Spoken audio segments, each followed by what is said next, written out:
আমি যে কাজটা করি এই কাজটা অত্যন্ত জরুরি আমাদের দেশে এবং থ্রুআউট দ্য হোল ওয়ার্ল্ড। হচ্ছে অনেক ধরনের training, mindset development, skill development, self awareness, এগুলো আর কি। সো আমার কাজটাই হচ্ছে to help people unleash and unlock their truest potential. আমাদের গল্প অনুষ্ঠানে সবাইকে শুভেচ্ছা ও স্বাগতম। আজকে আমরা খুবই লাকি যে আমার পাশে বসে আছে একজন খুবই বিশেষজ্ঞ ট্রেনার, এক্সপার্ট, মোটিভেশন স্পিকার, যাকে আমরা আমি সবসময় খুব শখের বশতে তাকে দেখতাম, তার মোটিভেটেড কথাবার্তাগুলো শুনতাম এবং হতাশা হলে কি হয় নানান কিছু শুনতাম। এবং আমরা খুব লাকি যে হঠাৎ যখন অফিসেই এই সুযোগটা হলো, একটা ট্রেনিং এর ব্যবস্থা হলো, তাই এই সুযোগ দিয়ে আমি তার সাথে একটু কথা বলছি। তো বাই দ্য ওয়ে আরেকটা কথা বলে রাখি, আমরা সামাজিক দূরত্ব বজায় রেখে খুবই দূরত্ব বজায় রেখেছি, একই সাথে আমরা অনেক হাইজিন মেনটেন করে এখানে বসে কথা বলছি। তো আমাদের প্রথম ইন্ট্রোডিউস করাচ্ছি ডন Samdani. Thank you, Apar. Thank you for having me. The honor and pleasure is all mine. So আমরা ডন সামদানি নামটা খুব ভালো করে শুনেছি, বলেছিলাম আগে। তা আমার আজকে ওনার সম্বন্ধে আপনার সামনে একটু ইন্ট্রোডাকশন ইন্ট্রোডিউস করেন কি?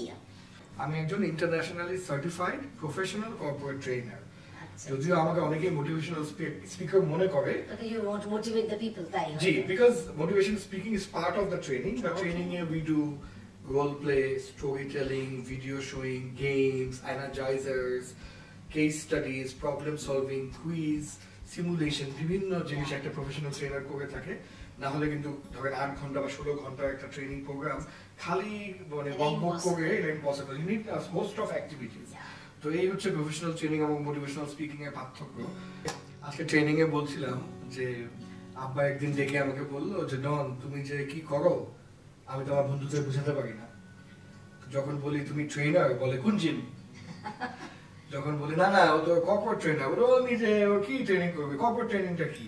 সো এখন আর কি আব্বা হয়তো একটু ক্লিয়ারলি বোঝাতে পারে যে আমি কি করি বা আসলে প্রফেশনটা কিভাবে আর্ন করি। এবং আমি একজন খুবই আসলে আমি অনেক লাকি যে আমি একজন ট্রেনার, বিকজ আই ফিল আমি যে কাজটা করি এই কাজটা অত্যন্ত জরুরি আমাদের দেশে এবং থ্রুআউট দ্য হোল ওয়ার্ল্ড। হচ্ছে অনেক ধরনের training, mindset development, skill development, self awareness, এগুলো আর কি। সো আমার কাজটাই হচ্ছে to help people unleash and unlock their truest potential. আমি নিজে খুবই লিমিটেড জানি, খুবই লিমিটেড, বাট যতটুকু জানি শেষ নাই তার আবাজি অফকোর্স ওই লিমিটেড নলেজটাই কিভাবে অন্যদের মধ্যে স্প্রেড করা যায় এবং এই নলেজ দিয়ে কিভাবে তারা তাদের জীবনে এগিয়ে যেতে পারে, ওটাই আমার চেষ্টা। তো লাকি সামদানি ভাইকে, জন ভাইকে আমি একটা কথা বলতে চাই যে আমিও যেমন আমার লিমিয়া দেওয়ান চ্যানেল নামে পরিচিত, ওনারও কিন্তু ইউটিউব চ্যানেলটা জন সামদানি নামে পরিচিত। আরেকটা মিল আমাদের মধ্যে আছে, আমিও ট্রেনিং ক্যাপাসিটি ডেভেলপমেন্ট ইউনিটের হেড ব্র্যাক এডুকেশন প্রোগ্রামের, আর উনিও ট্রেনিংটাকে একটা পেশা হিসেবে নিয়েছে এবং এটা ইন্ডিভিজুয়াল ভাবে সে অনেক জায়গায় করাচ্ছে। তো একটা জিনিসের মধ্যে একটা, এবং পেইনটাও আমরা বুঝি, এটা গেইনটাও আমরা বুঝি। অ্যাবসলিউটলি ট্রেনার হওয়া বা ট্রেনিং করানোটা ইজ অ্যাকচুয়ালি রিয়েলি টাফ। এটা বাইরের থেকে ক্রিকেট খেলার মতো, বাইরের থেকে দেখে বোঝা যায় না, মনে হয় সহজ, তো আমিও তো এরকম মারতে পারবো ছক্কা, কিন্তু এটার পিছনে যে প্র্যাকটিস, অধ্যাবসায়, এই যে গলা বসে যায়, পা ব্যথা হয়ে যায়, এগুলা অনর্গল কথা বলে। অনেক ধরেন আমার মন খারাপ, বাসায় বউয়ের সাথে ঝগড়া, কিন্তু এখানে এসে হাসতে হবে, এই জিনিসটা, you cannot show your sadness to the participants. তো এগুলো আর কি, it's an amazing experience to be a trainer, যেটা আপনারা I'm sure agree করেন। Of course, because আমি তো ট্রেনিং এর সাথে বহুদিনের জড়িত, বিকজ আমাদেরটা পার্থক্য হচ্ছে আমরা খুব টেক্সট বুক বেস পড়াশোনা, এবং এছাড়া আমি ডিসেবিলিটি ইনক্লুশন এটা নিয়ে করি, এথনিকদের নিয়ে, mother tongue base multilingual education. আপনারটা আরো চ্যালেঞ্জিং, আমার চেয়েও এক লেভেল চ্যালেঞ্জিং। আমার আরো চ্যালেঞ্জিং হয় এই জন্য যে আমি যাদেরকে ট্রেনিং দিই তারা তো চোখে দেখে না, আমাকে তো মাথায় রাখতে হয় যে কি ল্যাঙ্গুয়েজ আমি ইউজ করবো, খুবই সেনসিটিভ একটা ব্যাপার হয়। এমপ্যাথাইজ করাটা সারাক্ষণ with the participants is very tough, especially ওনার যে participants with special needs। আমরা আবার একটু ইন্টারেস্টিং পয়েন্টে আসি। আমার কাছে সবসময় মনে হয়েছে যে আমি তো টিচার কখনো ছিলাম না, আমি কাজ করেছি, বই লিখেছি, আমি লেখক হয়ে গেছি ব্র্যাকের জন্য। তো তারপরে তো আমি জেন্ডার নিয়ে কাজ করি, যে ট্রেনিংটা আমরা দিচ্ছি লিডারশিপ ডেভেলপমেন্ট। আর ডিসেবিলিটি, জেন্ডার আর ভালনারেবল গ্রুপ। তো এটা একটা ইনক্লুসিভনেস, এটা একটা ব্যাপার।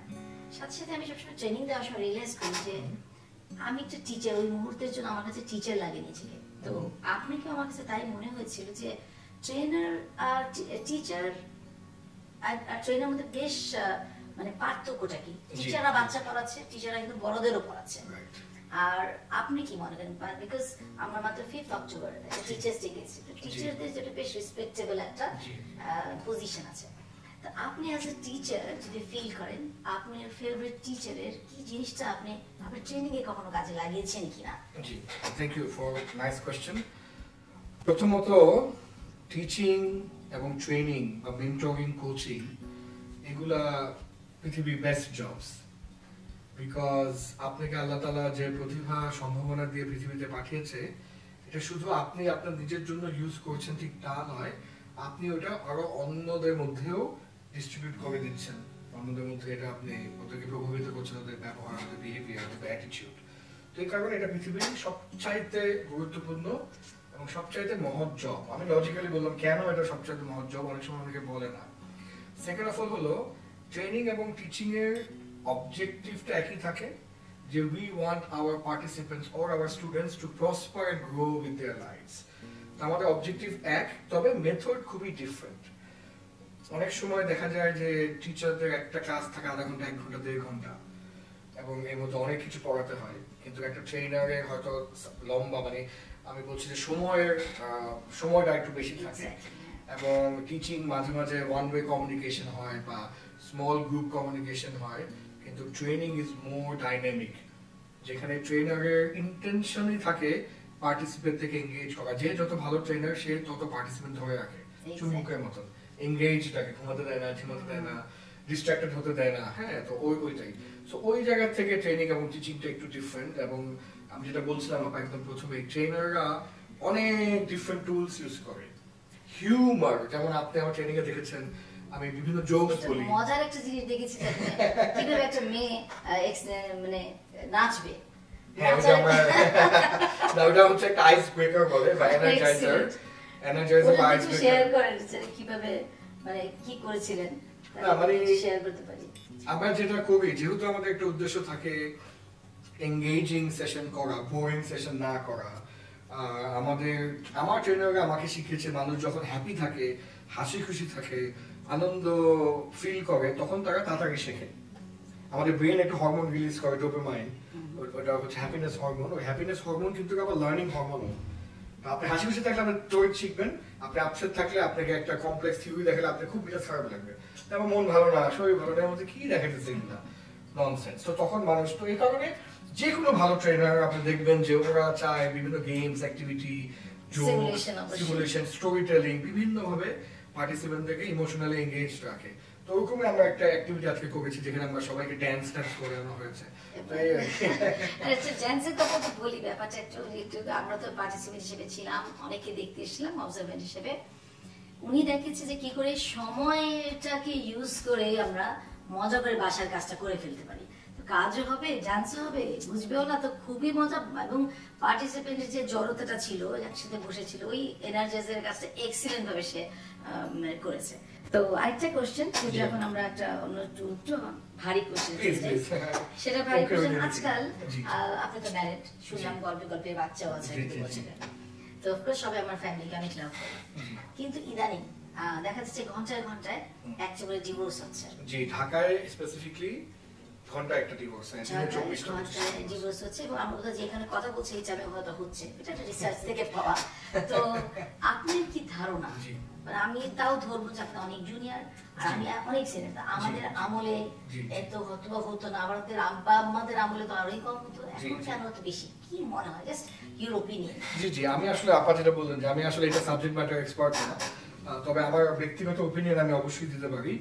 আমার ওপিনিয়নটা আপা শুনে পছন্দ নাও হতে পারে, অনেকেই তাই বলে, আমার ব্যক্তিগত ওপিনিয়ন। দর্শকদের বলে কিন্তু পার্সোনাল মানে মন্তব্য, এটাকে অন্যভাবে দেখবে না। হ্যাঁ, মানে আসলে মানে আমাকেও খারাপ কিছু আমি ডেফিনেটলি বলছি না, আমি বলছি যে এটা আমার মতামত, এটা কারো এগ্রি করতে হবে না। আমি মনে করি যে আমাদের জীবন কয়টা, আসলে একটাই জীবন না, তো আমরা তো এই পৃথিবীতে আর ফেরত আসবো না। হ্যাঁ, লাইফ আফটার ডেথ আছে, বাট এই পৃথিবীতে তো আর ফেরত আসছি না। তো এই একটাই জীবনে কি আপনি স্লো পয়জনিং বা ধুকে ধুকে কি মরতে চান, নাকি যদি কোনো একটা কারণে আপনি ভুল মানুষটাকে বিয়ে করে ফেলেন, তাহলে চোখে আমরা জীবনে ভুল করি, বা তার এবং আপনারা দুজনেই কি ডিজার্ভ করেন না একটা সেকেন্ড চান্স, একটা রিস্টার্ট করা? সো যদি এমন হয় যে একটা টক্সিক রিলেশনশিপ, একটা অ্যাবিউসিভ রিলেশনশিপ, হ্যাঁ, ওই জায়গাটা যদি মনে হয় এই জায়গা থেকে বের হয়ে আমরা নতুন করে জীবনটাকে শুরু করতে পারি, এবং এটাতে বাচ্চাদের জন্য ভালো, বিকজ ওরাও একটা টক্সিসিটি দেখে, এটা না দেখে মেবি ওরা লাভটাও দেখতে পারে, তাহলে you should take the decision. কিন্তু আবার যদি মনে হয় যে না, বিচ্ছেদ থেকে একসঙ্গে থাকলে better for the long run, তাহলে আপনাদের একসাথে ডেফিনেটলি থাকা উচিত। লাস্টে আমি যেটা বলবো ওটা হচ্ছে অধৈর্য হওয়া। অনেক সময় যেটা হয় যে আমরা হুইমসিক্যাল ডিসিশন নিয়ে নেই, এটা ঘটলো এটা করলো, ইগোইস্টিক ডিসিশন নেই, হ্যাঁ জানে আমি কি করতে পারি, লেটস অ্যাপ্লাই ফর ডিভোর্স। এটা খুবই খারাপ, because it's a critical life choice. আমি সবাইকে বলবো you can take your choice, but take time, এবং একটু সময় দেওয়া সিচুয়েশনটাকে। অনেক সময় আবার আপনি তো আপনার অভিজ্ঞতা থেকে বলতে পারবেন যে time is the greatest Hilaire.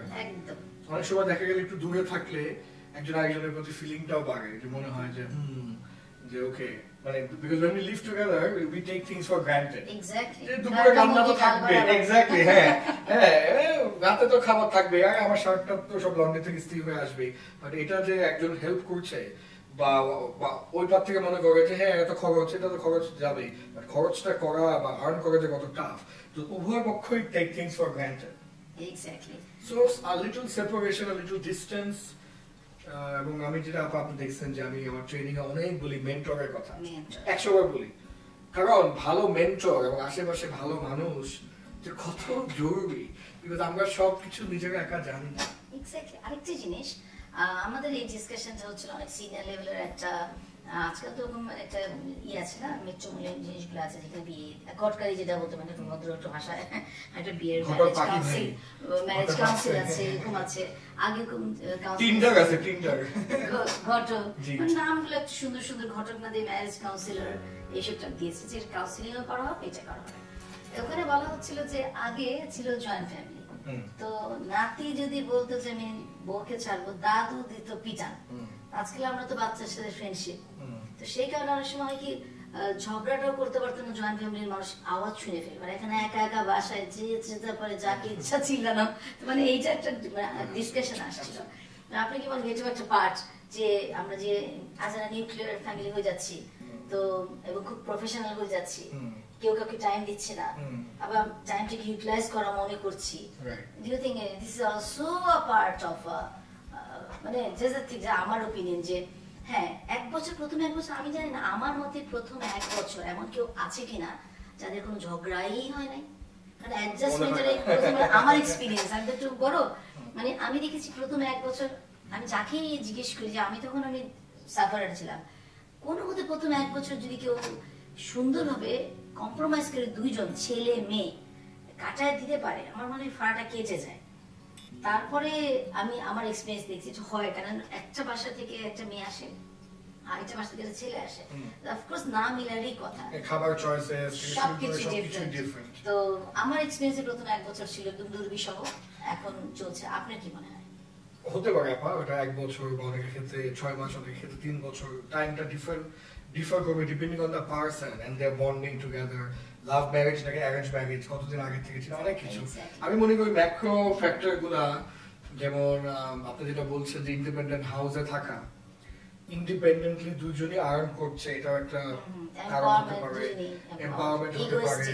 তারপর আরেকটা জিনিস হচ্ছে সোশ্যাল মিডিয়ার কারণে we are exposed to so many people, তাই না? তারপর সোশ্যাল মিডিয়াতে অনেক নতুন মানুষের সঙ্গে পরিচয় হচ্ছি, তাদের ছবি দেখতে পাচ্ছি, তাদের সাথে কথা বলছি, হ্যাঁ ইভেন্টে দেখা হচ্ছে, সবকিছু মিলেই we are exposed to lot more options. তো আই থিঙ্ক আমার কাছে আসলে মানে ওয়ান স্টপ ফিট অল এরকম সলিউশন নেই, আমার মনে হয় সবকিছু মিলেই এটা আর কি বেড়েছে। হ্যাঁ, এবং অনেকের ক্ষেত্রে it might be very bad, আবার অনেকের ক্ষেত্রে it might be a blessing, এটাও ডিপেন্ড করবে আসলে situation to situation. It's a situational issue. Exactly. তারপরে মনে হয় যে ডিপেন্ড করে বাচ্চারা কত বড়, কখন যদি টক্সিক লাইফের থেকে বের হয়ে আর বাচ্চা নিয়ে আবার আরেক সেকেন্ড ম্যারেজের মধ্যে হয় সেটা। হতাশা, তো আমি দেখেছি যে এটা আমি ইনফ্যাক্ট লাস্ট কোশ্চেনই করবো, হতাশাটা ইদানিং বেশি বেড়ে গেছে। এটাও আমার কাছে মাঝে ডিভোর্সের মতো, যেমন হতাশা আমার সবকিছুতে মানে ডিপ্রেস, আমি পারবো না, করতে পারবো না, এরকম টাইপের একটা ব্যাপার থাকে। মানে চেষ্টা করে ধরে রাখতে চায় না, একটা থেকে একটা চাকরি ছাড়ছে না, এই চাকরিতে সাফিসিয়েন্ট না, একটু বকা দিলে বস বক দিলেও চলে যায়, ডিভোর্সের মতো অনেকটা। তো এই টাইপের ব্যাপারে এই হতাশা যাতে না হয়, অ্যাজ এ ট্রেনার আপনি কি ধরনের গাইডেন্স সবার উদ্দেশ্যে একটু দিবেন, যে মনে করেন যে হতাশা তো লাইফের একটা পার্ট কিনা, বা আপনি হতাশার সম্বন্ধে যদি একটুখানি কথা বলেন অ্যাজ এ ট্রেনার হিসেবে। Thank you. আমরা দেখতে পাই হচ্ছে এফেক্ট, যে একজন হতাশ, কিন্তু কজ আমরা দেখতে পাই না। বাট কজ এবং এফেক্ট যে ব্যাপারটা আছে, যে এফেক্ট হচ্ছে হতাশ, বাট কজটা আমরা অনেক সময় জানি না। আমরা স্ট্রেট অ্যাওয়ে জাজমেন্টাল হয়ে যাই যে উনি এত হতাশ, এরকম নেগেটিভ কেন, এরকম কেন বসে থাকে, বাট কজটা তো আমরা জানি না। সো কজটা জানাটা হচ্ছে, আমি বলবো যে প্রথমত হতাশা দূর করার আগে জিজ্ঞেস করতে হবে যে কেন হতাশ, এটা হচ্ছে নাম্বার 1। নাম্বার 2, আমাদের সোশ্যাল মিডিয়ার কথা বলছিলাম, এটা আমার প্রিয় টপিক। হ্যাঁ, সোশ্যাল মিডিয়া একটা আনরিয়ালিস্টিক এক্সপেকটেশন সেট করে। উদাহরণ দিয়ে বলছি যে আমি যখন একটা প্রমোশন পাই, আমি ফেসবুকে দেই গট প্রমোটেড, আমি নতুন জবে জয়েন করলে দেই নিউ জব, আমি একটা অ্যাওয়ার্ড পেলে দেই যে ফাউন্ড দিস অ্যাওয়ার্ড, তাই না? সো আমি ভালো কথাগুলো শেয়ার করছি। আমি তো কখনো শেয়ার করি না যে আজকে বস বকলো, আজকে ডাউন হলে আমার প্রেজেন্টেশনটা যা তা বাজে হলো। আমরা কিন্তু নেগেটিভটা বা আমাদের ব্যর্থতার কথাগুলো বলি না, রাইট? সো আমি একজন মানুষ ফেসবুকে ঢুকে বা সোশ্যাল মিডিয়াতে ঢুকে সবার একটা আনন্দময় জীবন দেখছি। হ্যাঁ, যে সবাই প্রমোশন পাচ্ছে, ট্রিপে ঘুরতে যাচ্ছে, দুবাই ঘুরতে গেছে, হ্যাঁ, বালিতে বসে আছে, বালির মধ্যে, হ্যাঁ, মজার মজার খাবার খাচ্ছে, তাই না? তো আমি এত মানুষের এত পজিটিভ অ্যাচিভমেন্ট দেখে তো নিজেই তো হতাশ ফিল করবোই, যে আমি তো দুবাই যেতে পারছি না। যে এবার করোনা পরপরই যে বাংলাদেশে সব বড় লোকরা দুবাই ছিল, আমি তো যেতে পারলাম না। আমার তো বস খালি বকে, ও দেখি প্রমোশন পাইলো, হ্যাঁ, নতুন গাড়ি কিনলো, হ্যাঁ, ও দেখি মজা মজা খাবার খায় প্রতিদিন, তো উই ফিল ব্যাড।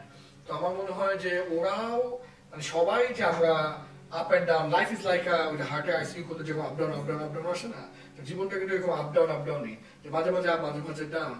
এবং যখন একটা মানুষ মারা যায়, যখন হার্টবিট হয় না, তখন কি আসে? Straight line. তো তখন আপনার জীবনে ওই স্ট্রেট লাইন তখনই আসবে যখন আপনি মারা যাবেন। এই আগ পর্যন্ত আপনি অলওয়েজ হয় ভালো, এই খারাপ, এই অ্যাচিভমেন্ট, এই ফেলিয়ার, এভাবেই চলতে থাকবে। তো ওইটাকে মাথায় রাখা এবং একসেপ্ট করা যে if there can be success, there can be failure. If there can be positive, there can also be negative, battery positive, negative এর মতন। এবং every bright day comes after a dark night. হ্যাঁ, তো the night is the darkest before the dawn, তাই না? সকালে সূর্য স্থান, মানে সূর্য কি বলে এটা, উদয় নাকি সূর্যোদয়? হ্যাঁ, উদয় আগে মুহূর্ত কিন্তু সবচেয়ে ডার্ক, then সানলাইটটা আসে। তো দুটাই কিন্তু পার্ট অফ লাইফ। তো if you can accept success, you should also accept failure. And when you accept failure, then the opportunity ব্যাপারটা, then the opportunity আসে, এবং failure becomes an experience। যদি আপনি ক্রমাগত ট্রাই করতে থাকেন এবং ফেল করেও দমে না যান, আপনি ফেল করে যদি আবার চেষ্টা করেন, এবং যদি আপনি রেগুলারলি ট্রাই করতে থাকেন, চেষ্টা করতে থাকেন, তাহলে হতাশ হওয়ার কোনো উপায়, মানে হতাশাতে কম হবেন। বাট এত কিছু বলার পরও ইভেন আমিও মাঝে মাঝে হতাশ ফিল করি, বাট মাত্রাটা কতটুকু, আপনি কতক্ষণ এই ফিলটা করেন? সুইসাইডাল কেসে চলে যায়। ওই একসেপ্ট অনেকে হয়তো করতে পারে না, যে না, আমার সাথে এই নেগেটিভ একটা ঘটনা ঘটলো, I don't accept it, why me, নিজের ভাগ্যকে কোশ্চেন করে মনে করো অন্যদের হচ্ছে না, একটা গ্রাস is always greener on the other side. এটা আপনি আদার সাইডে গিয়ে দেখবেন ঘাসই নেই, এর জন্য এত চকচক করতেছিল এই পার থেকে, তো ওই পারে গিয়ে দেখবেন যে ও মাই গড। তো মানে জাস্ট অ্যাকসেপ্ট ইট। হ্যাঁ, যেটা আপনার কন্ট্রোলের বাইরে, অ্যাকসেপ্ট ইট, যেটা আপনার কন্ট্রোলের মধ্যে, ফোকাস অন ইট। আরেকটা ইম্পর্টেন্ট কথা বলি, যেটা হচ্ছে আমি কেন আমি আপনার অনেক ভিডিওটা দেখি। আমি ভিডিও দেখার একটা কারণ ছিল, আপনি বলছেন যে আমি একটা খুব ইন্টারেস্টিং কথা, নিশ্চয়ই অনেক জায়গায় বলছেন, এখানে না বললেও, যে আমি অনেক জায়গায় হতাশ হয়েছি, মানে চাকরি করতে গেছি, পাইনি, একটা ব্যাপার ছিল। ওটা কিছু শেয়ার করুন স্টার্টিং এ, জাস্ট আপনি 1 মিনিট বললে যদি বলেন।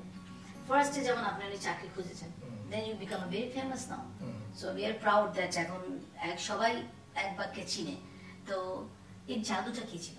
না আসলে আমার জাদু না, মানে আমি পড়াশোনা করার পর চাকরি খুঁজে, এটা স্টেরিওটাইপ জিনিস না। না আমি কিন্তু আমার মানে গ্র্যাজুয়েশনের পর চাকরি ইমিডিয়েটলি পাই। ইনফ্যাক্ট আমার রেজাল্ট বের হওয়ার আগে আমি চাকরি পাই, এরকম একটা অবস্থা ছিল।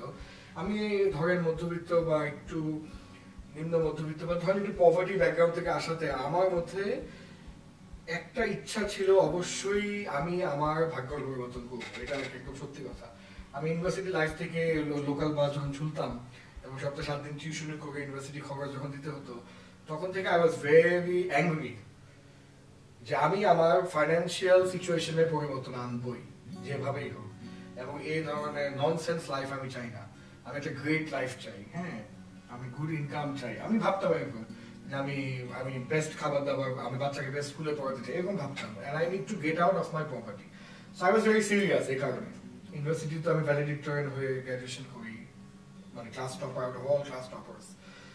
এবং সাথে সাথে আমি মার্চে গ্র্যাজুয়েশন করলাম 2008 সালে।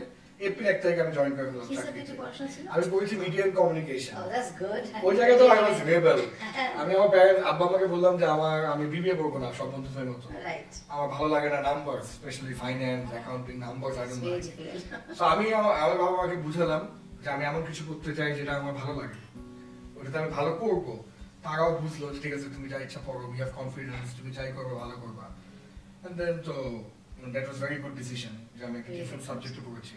তো একটা জিনিস তার মানে বোঝা গেল যে যার যেটাতে এবিলিটি আছে, যার যেটাতে ন্যাক আছে, সেটা করা খুব ভালো। অ্যাবসলিউটলি। আমরা ট্রেনিং এ যেটা বললাম যে SWOT অ্যানালাইসিস করেছি পার্সোনাল শোভার জন্য, আমি বলেছি না যে play at your strength. So university থেকে আই ওয়াজ ভেরি লাকি যে আমি এটা বুঝতে পারলাম যে আমার স্ট্রেংথ কোথায়, কমিউনিকেশনে। আমার সাবজেক্ট কি হওয়া উচিত, কমিউনিকেশন। So very good. মানে আপনি একদম খুব ফোকাস ছিলেন ছোটবেলা থেকে। আমরা দেখতে পাচ্ছি ওনার কথা শুনে যে ছোটবেলা থেকে খুব ফোকাস, এবং সেই কারণে ফোকাস দেখে এখন এই সাকসেসফুল জন সামদানিকে আমি দেখতে পাচ্ছি। আমি কিন্তু ও লেভেল, সে লেভেল, ম্যাট্রিক, ইন্টার পর্যন্ত অত ফোকাস ছিলাম না। আমি ইউনিভার্সিটি উঠে ফোকাসড হয়েছি সামহাউ, বিকজ আমার তখন টিউশনি, এক্সট্রা কারিকুলার, আবার স্কলারশিপ পাওয়ার পর স্কলারশিপ মেইনটেনের জন্য সিজিপিএ মেইনটেইন করা, ইট ওয়াজ ভেরি ডিফিকাল্ট লাইফ। সপ্তাহে 7 দিন আমার টিউশনি করতে হতো আমার নিজের খরচ চালানোর জন্য। তো সবকিছু মিলে ইট ওয়াজ সো ডিফিকাল্ট যে আমি খুবই সিরিয়াস হয়ে গেছিলাম যে না, আমার তো এই পভার্টি বা হোয়াটএভার ভাই হতেই হবে। Very good. মানে আমরা যে জন সামদানিকে এখন দেখি সুটেড বুটেড, তার কিন্তু একটা ব্যাকগ্রাউন্ড ছিল। সবাই কিন্তু ভাববে না যে আমরা কেউ সবকিছু পেয়ে যায়। এটা আর্ন করতে হবে, রেসপেক্ট যেমন আর্ন করতে হয়, তেমন নিজের পজিশনটা কিন্তু আর্ন করতে হবে। আমি আমার চেয়ারের কথা বলি, আমি যে পজিশনে আছি একটা মেয়ে হয়ে, আমি আমার চেয়ারের কথা বলি, চেয়ারটা আমি আর্ন করেছি। এবং মেয়ে, আমাদের কালচারে তো মেয়েদের অনেক একটা বাধা থাকেই, বাংলাদেশি কালচার আছে, এগুলা বিপত্তি পার হয়ে ব্যালেন্স করে 2 নৌকে পা দিয়ে বলে চলা যায় না। আসলে আমি 2 নৌকে পা দিয়ে চলে মোটামুটি আলহামদুলিল্লাহ আমি মনে করি আমি খুবই ভালো আছি এবং খুব ভালো মতো আমি মাস্টার্সও বাইরে করতে পেরেছি, বাইরে সামার স্কলারশিপে পড়েছি। তো যেটা আমি অনেকবার গল্প ভিতরে পড়েছিলাম। তো আমি মনে করি যে আমি যাদের সাথে কাজ করছি, এটা একটা ভালো জিনিস। সোশ্যাল ওয়ার্ক করার জন্য যে টাকা লাগতো সেটা আমি চাকরির মধ্যে দিয়েই করতে পারছি। আর আজকে আমরা আন্ডারগ্রাউন্ড ডন না, আমরা আজকে মানে উপরের ডন, নাম করা জন সামদানির গল্প শুনলাম। আর একটু লাস্ট আছে যেটা আপনি আমাদের নেক্সট জেনারেশনের জন্য একটা অ্যাডভাইস দিতেন, মেসেজ দিতেন। অ্যাডভাইস বললে তো মাইন্ড করতে পারে, একটা মেসেজ দেন যাতে আমরা যখন থাকবো না, আমাদের এটাই পুঁজি হবে। ভিডিও যদি কখনো চালায় তখন আমরা অবশ্যই 2টা চ্যানেলে শেয়ার হবে, কেউ না কেউ দেখবে, কিছু একটা শিখলো।